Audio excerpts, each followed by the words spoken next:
आज आहे ना आपण अगदी दुकानमधल्यासारखे घरगुती पद्धतीने 2 महिने टिकणारे कुरकुरीत आणि खमंग असे केळीचे वेफर्सची रेसिपी बघणार आहोत।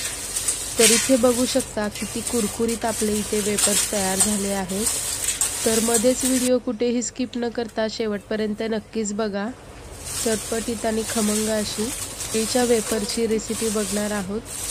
तर इथे बघू शकता केळी ही कच्च्या केळीचे वेफर्स केल्यामुळे तेल तर इथे बघू शकता जरा सुद्धा तेल पिलं नाही। अगदी कुरकुरीत आणि खूप कमी तेल पिणारे कुरकुरीत असे केळीच्या वेफरची रेसिपी बघणार आहोत। तर चला तर मग वेळ न घालवता रेसिपीला सुरुवात करूया। कुरकुरीत केळीची रेसिपी आवडल्यास व्हिडिओला एक लाईक नक्कीच करा। माझं नाव करिश्मा माने रेसिपी सोलापूरमध्ये आपल्या सर्वांचं स्वागत। आज आहे ना ही केळी मी बाजारात न विकत आणता झाडाची आमच्या इकडच्या झाडाची केळी घेतली आहे आणि इथे बघू शकता एक केळीचा घड घेतला आहे मी। एकूण या घडाला 24 केळी आहेत। तर यामधले मी जे जाड आणि मोठ्या अशा केळी आहेत त्या केळी इथे मी कापून घेणार आहे। तर इथे बघू शकता अगदी जाड अशा मोठ्या आकाराच्या ज्या केळ्या आहेत त्या पद्धतीच्या मी केळ्या इथे घेतल्या आहेत आणि ते बघू शकता किती जाड आणि मोठी केळी आहे। ही आमच्या घरच्या झाडाची केळी आहे। तर इथे असे मी 6 केळी घेऊन वेफर्स तयार करून घेणार आहेत। आता इथे मी सध्या 2च केळी घेतल्या आहेत। तर लागेल तशी आपण केळी घेणार आहोत। केळीची वरची साल काढत असताना आधी सुरुवातीला आपल्याला हाताला तेल लावून घ्यायचं आहे। तेल हाताला सगळ्या बाजूने छान असं चोळून घ्यायचं आहे। म्हणजेच केळीच्या वरची साल काढत असताना ना आपल्याला केळी ही चिकट असते आणि मग त्या चीकमुळे आपला हात काळा पडू शकतो। तर इथे काय करायचं एक केळी घ्यायचे आणि सुरुवातीला मधून असं केळीला कट करून घ्यायचं आहे आणि त्यानंतर अशा छोट्या छोट्या केळीला कडा मारून घ्यायच्या आहेत। त्याने केळी आपली चांगली सोलली जाते। जर तुम्हाला अशी पद्धत नाही आवडली तर अशा पद्धतीने चाकूने सुद्धा आपण सोलून घेऊ शकतो किंवा बटाटा सोलायचा जो चाकू असतो त्याने सुद्धा आपण या केळी अशा पद्धतीने सोलून घेणार आहोत। सुरुवातीला आपल्याला जेवढे चिप्स करायचे आहे तेवढीच केळी आपल्याला सोलून घ्यायची आहे।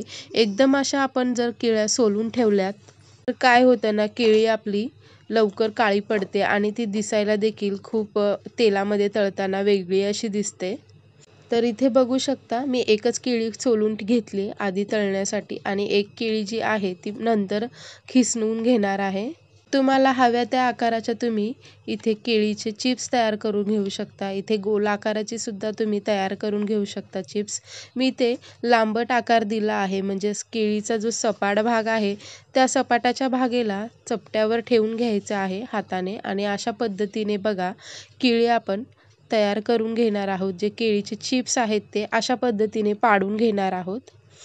इथे बघू शकता आपले केळीचे चिप्स तयार झाले आहेत। इथे कढईमध्ये अगदी कडकडीत असा गॅस मोठा ठेवून तेल गरम करून घेतलं आहे। तर तुम्ही ते बघता क्षणी केळीचं जे वेफर्स आपण घातलं आहे ते लगेचच फुलून वर येत आहे। तर अशा पद्धतीने आपल्याला कडकडीत असे तेल गरम करून घ्यायचं आहे आणि गॅसची फ्लेम आहे ना ती मोठीच ठेवून घ्यायची आहे। म्हणजेच आपले जे केळीचे वेफर्स आहेत ना ते एकसारखे कुरकुरीत आणि एकसारखे तळले जातात। 5 मिनिटांमध्ये कडकडीत तेलामध्ये इथे बघू शकता केळी आपली जी आहे ना तळून तयार झाली आहे। केळीमध्ये कुरकुरीतपणा आल्यानंतर गॅसची फ्लेम पूर्ण लो अशी ठेवायची आहे आणि त्यामध्ये आपल्याला आता मीठ सुद्धा ॲड करायचं आहे। तर मीठ पाण्यामध्ये 2 चमचे मीठ घ्यायचं आहे। 1 वाटीभर पाण्यामध्ये मीठ आपलं छान वितळवून घ्यायचं आहे। त्यानंतर आपल्याला 2 चमचे मिठाचं पाणी जे आहे त्या तेलामध्ये घालायचं आहे। तर तेलामध्ये असे बुडबुडे येतात आणि सगळं गॅस ओटा आपला खराब होतो। तर इथे बुडबुडे घालवण्यासाठी लगेचच पटकन झाकण लावायचं आहे। गॅसची फ्लेम लो ठेवायची आहे आणि पूर्ण बुडबुडे संपूपर्यंत तेलाचे त्यावर झाकण लावून ठेवायचं आहे। 2 ते 3 मिनिटांनंतर हे पाण्याचे बुडबुडे संपले जातात आणि आपले इथे कुरकुरीत आणि क्रिस्पी असे वेफर्स केळीचे वेफर्स इथे तयार होतात। तर इथे बघू शकता अगदी कुरकुरीत आणि इथे कमी तेल पिणारे केळीचे इथे वेफर्स तयार झाले आहेत। तर इथे बघू शकता दुसरी देखील बॅच मी तुम्हाला तळून दाखवत आहे वेफरची। इथे बघू शकता तेल माझं गॅसची फ्लेम मी मोठीच ठेवली आहे। लक्षात ठेवा केळीचे वेफर्स करत असताना गॅसची फ्लेम आहे ती मोठीच ठेवायची आहे आणि मोठी फ्लेम ठेवूनच आपल्याला हे चिप्स आहेत ते कुरकुरीत होईपर्यंत केळीचे वेपर्स इथे तळून घेणार आहोत। तर इथे बघू शकता अशाच पद्धतीने आपण सगळे वेपर्स तळून घेणार आहोत। तर इथे कढईमध्ये मोठी कढई तुम्ही तळण्यासाठी घेऊ शकता। एकाच कढईमध्ये साधारण 20 ते 25 केळीचे स्लाइस बसतात आणि आपले इथे चिप्स देखील लवकर तळले जातात। थोडेसे क्रिस्पी असे केळीचे वेपर झाल्यानंतर आलट-पालट करून घ्यायचं आहे। एखाद्या हार्याने किंवा चिमट्याने अशा पद्धतीने केळीचे स्लाइस जे आहेत आलट-पालट करून घ्यायचे आहेत। तर तुम्ही एकदा किंवा दोनदा मिठाचं जर पाणी घातलं केळीच्या वेपर्समध्ये तर पुन्हा आपण 2 ते 3 बॅच होईपर्यंत मिठाचं पाणी घालून नाही घ्यायचं। आपण तसंच मिठाचं पाणी न घालता केळीचे इथे वेपर्स तयार करून घेऊ शकतो, कारण की आपण जे सुरुवातीला मिठाचं पाणी घातलं होतं 2 वेळेस त्याचाच जो मिठाचा अंश असतो तो तेलामध्ये तसाच राहतो आणि आपण 2 ते 3 वेळा सुद्धा केळीचे वेपर्स तयार करून घेऊ शकतो। तर इथे बघू शकता रंग न बदलता अगदी क्रिस्पी आणि पांढरे शुभ्र कुरकुरीत इथे केळीचे वेपर्स तयार झाले आहेत। मार्केटमध्ये मिळतो त्याच्यापेक्षाही सुंदर आणि पातळ एकूण एक केळीचे वेपर्स अगदी कुरकुरीत आणि खस्ता असे झाले आहेत। हे केळीचे वेफर्स आहेत ना साधारण 1-2 महिने तर टिकतात छान हवाबंद डब्यामध्ये। तर तुम्ही हे केळीचे वेफर्स उपासाला किंवा मधल्या भुकेसाठी सुद्धा खायला घेऊ शकता। तर इथे बघू शकता किती कुरकुरीत असा केळीचा आवाज येत आहे केळीच्या वेफर्सांचा। तर इथे अर्धा डझन केळीमध्ये साधारण 1 किलोच्या प्रमाणा एवढे इथे केळीचे वेफर्स तयार झाले आहेत। अगदी कुरकुरीत आणि क्रिस्पी असे इथे केळीचे वेफर्स दिसून येत आहेत। लगेचच हातामध्ये केळीच्या वेफरांचा चुरा तयार होत आहे। तर इथे मी काही थोडेसे मसाले केळीचे वेफर्स तयार करून घेत आहे। तर इथे बघू शकता एका पातेल्यामध्ये मी थोडे केळीचे वेफर्स घालून घेत आहे। तर किती कुरकुरीत असा आवाज या वेफर्समधून येत आहे। तर इथे बघू शकता थोडेसे मी सॉल्टी असे केळीचे वेफर्स बाजूला ठेवले आहेत, कारण की माझी लहान मुलगी आहे तिला सॉल्टी वेफर्स खूप आवडतात। तर इथे मी काही थोडे मसाला वेफर्स करून घेत आहे। कमी तिखटाचं 1 चमचा लाल तिखट आणि 1 चमचा चाट मसाला घालून घेतला आहे। ते छान आपल्याला एकजीव एकत्र करून घ्यायचं आहे। इथे बघू शकता अशा पद्धतीने पातेल्याला ताट लावून तिखट आणि चाट मसाला छान आपलं पातेल्यामध्ये मिक्स करून घेतला आहे आणि इथे बघू शकता आपले तिखट मसाला वेफर्स तयार झाले आहेत केळीचे। हे वेफर्स आहेत ना बाहेरच्या वेफरपेक्षाही खूप सुंदर खमंग आणि चविष्ट असे लागतात।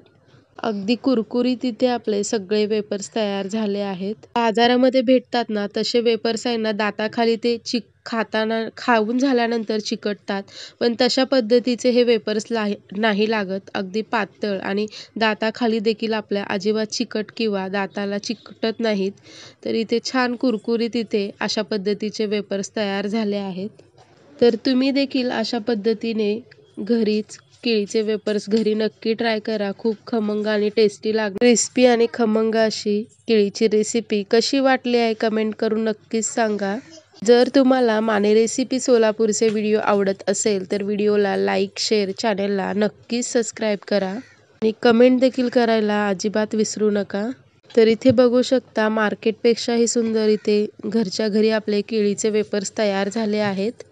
तर इथे बघू शकता अगदी कुरकुरीत असा आवाज या वेफर्समधून येत आहे। तर एक वेफर्स आहे ना मी तुम्हाला हातामध्ये तोडूनही दाखवणार आहे।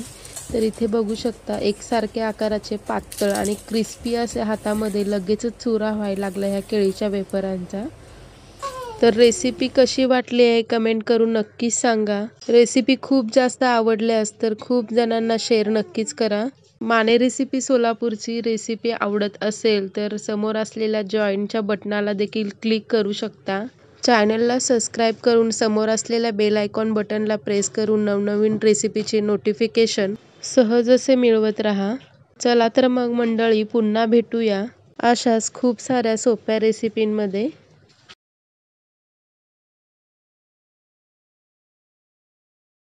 गरम उकळत्या पाण्यामध्ये रवा टाकून तर बघा इतकी सुंदर रेसिपी नाश्त्यासाठी तयार होईल। माझं नाव करिश्मा माने, माने रेसिपी सोलापूरमध्ये आपल्या सर्वांचं स्वागत। रेसिपीला सुरुवात करूया। इथे एक भांडं घ्यायचं आहे। भांड्यामध्ये इथे 1.5 वाटी पाणी घालून घ्यायचे। बरोबर 1.5 वाटी इथे पाणी मोजून घ्यायचं आहे। गॅसवर ही कढई आपण गरम होण्यासाठी ठेवणार आहोत। पाणी आपलं जोपर्यंत गरम होतं इथे एक वाटीभर बारीक रवा घ्यायचा आहे। तर इथे बघू शकता पाणी छान उकळत आलं आहे, त्यामध्ये चवीनुसार मीठ घालून घ्यायचं आहे आणि एक माप आहे ना त्याचा अर्धा माप इथे तेल घालून घेणार आहोत। साधारण 1 चमचा एवढं इथे तेल घालून घ्यायचं आहे। तेल या पाण्यामध्ये छान उकळून घ्यायचं आहे। तेल आणि मीठ पाण्यामध्ये छान वितळलं पाहिजे, अशा पद्धतीने पाण्यामध्ये मिक्स करून घ्यायचं आहे। तर इथे बघू शकता पाण्यामध्ये तेल आणि मीठ छान मिक्स झालं आहे आणि उकळंसुद्धा आलं आहे। तर इथे गॅसची फ्लेम आहे ना ती लो ठेवायची आहे आणि लो ठेवून आपल्याला हा रवा आहे ना या पाण्यामध्ये मिक्स करत घ्यायचा आहे। हळूहळू करून हे पाण्यामध्ये रवा मिक्स करत जायचं आहे।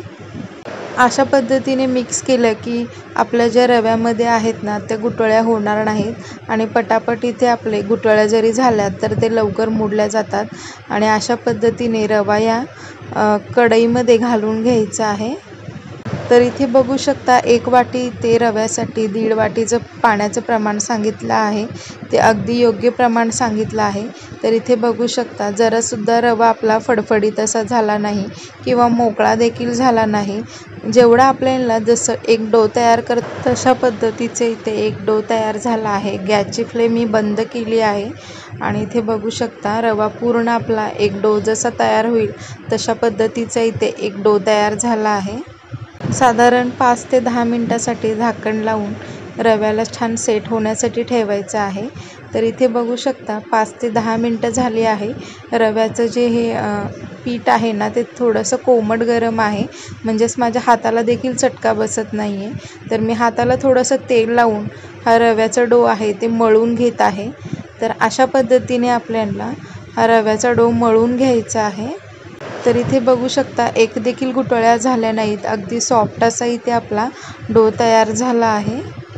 तर या रव्याच्या डोचे आपण 3 उंडे तयार करून घेणार आहोत। एक तेलाची कॅरी बॅग घ्यायची, त्यावर तेल लावलेलंच आहे मी आणि एक उंडा जो आहे तो या तेलाच्या कॅरी बॅग ठेवून हाताने थोडंसं प्रेस करून घ्यायचं आहे।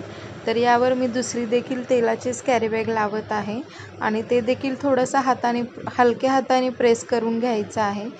किंवा जर तुम्हाला एखादं ताट किंवा लाटण्याने देखील आपण अशा पद्धतीचा गोल आकाराचं पोळीप्रमाणे इथे एक छोटी पोळी अशी लाटून घेणार आहोत।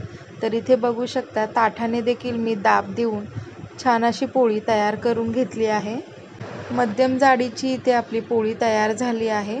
तर इथे बघू शकता थोडंसं कडेचा काठ थोडासा जाड वाटत होता म्हणून मी हाताने थोडंसं प्रेस करून घेतला आहे आणि हा थोडासा जो रव्याची पोळी आहे ती एका आपण तव्यावर काढून घेणार आहोत। तव्यावर इथे नॉनस्टिकी तवा घेतला आहे, तव्यावर अर्धा चमचा तूप घालून घ्यायचं आहे। तव्यावर हे तूप आहे ना छान हाताने पसरवून घ्यायचं आहे। तर तयार करून घेतलेली रव्याची जी पोळी आहे ती आपण या तव्यावर घालून घेणार आहोत। तर इथे बघू शकता जरासुद्धा या प्लास्टिकला आपलं जे पोळी आहे ती चिकटली नाही, लगेचच अलगदपणे निघाली आहे। तर इथे बघू शकता, तर इथे मी शेजवान चटणी घेतली आहे, हवं तर तुम्ही पिझ्झा सॉस देखील घेऊ शकता किंवा टोमॅटो केचप देखील घेऊ शकता। अशा पद्धतीने जे आहे शेजवान चटणी या पूर्ण रव्याच्या पोळीला कडेपर्यंत लावून घ्यायचं आहे। जरासुद्धा भाग आपल्याला न सोडता कडेपर्यंत इथे मी शेजवान चटणी लावून घेतली आहे। त्यावर मी थोडेसे शिमला मिरचीचे काप ठेवत आहे। टोमॅटोचे देखील काप ठेवून घ्यायचे आहे। तर टोमॅटो, कांदा, शिमला मिरची असे सगळ्यांचे टॉपिक इथे लावून घ्यायचे आहेत। तर इथे बघू शकता खूप सुंदर असं आपलं इथे छान आपलं हे रव्याच्या पोळीला लावून घेतलेले कांदा टोमॅटो दिसत आहेत। तर यावर आपल्याला थोडंसं मिक्स ऑर्गॅनिक देखील घालून घ्यायचं आहे। तर इथे बघू शकता मिक्स ऑर्गॅनिक मी घालून घेत आहे। मिक्स ऑर्गॅनिक घातल्यानंतर हा तवा जो आहे तो आपल्याला गॅसवर ठेवायचा आहे। सुरुवातीचे 5 मिनिटं गॅसची फ्लेम मोठी ठेवायची आहे, कारण की आपण थंड तव्यावर ही पोळी ठेवून घेतली होती, म्हणून इथे सुरुवातीचे 5 मिनिटं गॅस मोठा ठेवायचा आहे आणि त्यानंतर 3 मिनिटासाठी गॅस पूर्ण लो ठेवायचा आहे, त्यावर झाकण ठेवायचं आहे। 2 ते 3 मिनिटानंतर इथे झाकण उघडून बघू शकता थोडेसे कांदे आणि टोमॅटो जे आहेत थोडेसे हलके असे नरम झाल्यासारखे दिसत आहे। आणि त्यावर आपण इथे चीज घालून घेणार आहोत. इथे तुम्ही मोझरेलाचा चीज देखील घालू शकता, पण आत्ता माझ्याकडे मोझरेला चीज अवेलेबल नव्हता म्हणून मी ते साधा चीज घालून घेतला आहे. चीज पूर्ण स्प्रेड करून घ्यायचं आहे. तर इथे सगळ्या बाजूने चीज आपलं घालून घ्यायचं आहे. तर इथे चीज घालून घेतल्यानंतर पुन्हा एकदा ऑर्गॅनो घालून घ्यायचं आहे आणि आपल्याला इथे 2 मिनिटासाठी झाकण लावून चीज मेल्ट होण्यासाठी ठेवायचं आहे. तर इथे बघू शकता 2 मिनिटं झाली आहेत. चीज मेल्ट झाला आहे आणि खूप खमंग असं पिझ्झासारखा वास येत आहे. अवघ्या 5 ते 10 मिनिटांमध्ये इथे रव्यापासून अगदी पौष्टिक आणि हेल्दी असा पिझ्झासारखा इथे नाश्ता तयार करून घेतला आहे. तर हा नाश्ता लहानांपासून ते मोठ्यांपर्यंत खूप आवडीने खातात. तर तुम्ही देखील अशा पद्धतीची रेसिपी घरी नक्की ट्राय करा. इथे आपला पिझ्झा खालून असा छान शेकून झाला आहे. तर इथे बघू शकता आपण एका ताटावर काढून घेणार आहोत. तर इथे बघू शकता किती सुंदर असा इथे आपला पिझ्झा दिसत आहे. जराही आपण मैद्याचा वापर न करता, गव्हाच्या पिठाचा वापर न करता, की हात देखील न खराब करता, पीठ न मळता इथे खूप अवघ्या 5 ते 10 मिनिटांमध्ये खूप सोप्या पद्धतीने हेल्दी असा इथे पिझ्झा तयार करून घेतला आहे. इन्स्टंट असा रव्याचा पिझ्झा इथे तयार झाला आहे. व्हिडिओ कसा वाटला आहे कमेंट करून नक्कीच सांगा. तर इथे बघू शकता इथे लहान मुलांना खायचा असेल तर थोडासा मऊसूद असा पिझ्झा तुम्ही तयार करून घेऊ शकता. मोठ्यांना खायचा असेल तर खालून थोडंसं क्रिस्पी होऊपर्यंत ह्याला छान तव्यावर भाजून घ्यायचं आहे. तर इथे रव्यापासून अगदी हेल्दी असा इथे पिझ्झा तयार झाला आहे. व्हिडिओ आवडल्यास व्हिडिओला लाईक, शेअर, कमेंट आणि चॅनलला नक्कीच सबस्क्राईब करा. माने रेसिपी सोलापूरचे व्हिडिओ आवडत असेल तर व्हिडिओला जॉईनसुद्धा करू शकता. तर समोर असलेल्या बेल आयकॉन बटनला प्रेस करून माने रेसिपीचे नवनवीन नोटिफिकेशन सहज मिळवत राहा. तर ही रेसिपी तुम्ही मुलांच्या डब्याला सुद्धा देऊ शकता. चला तर मंडळी, पुन्हा भेटूया अशाच नवनवीन रेसिपीमध्ये.